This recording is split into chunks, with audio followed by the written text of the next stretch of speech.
Do you know how the Virgin Mary actually left this world?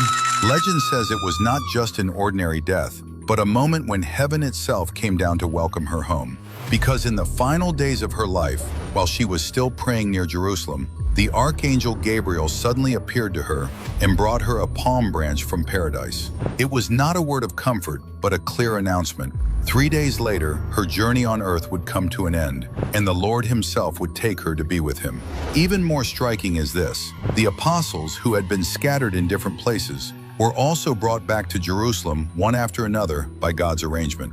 It was as if none of this had ever been accidental, but a moment heaven had prepared long before.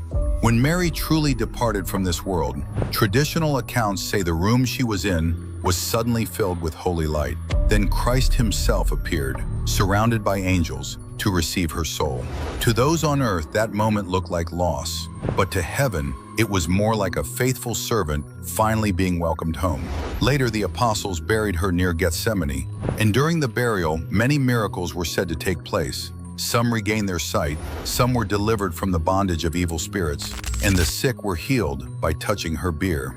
3 days later, the apostle Thomas finally arrived. Because he had missed the final farewell, his heart was full of sorrow.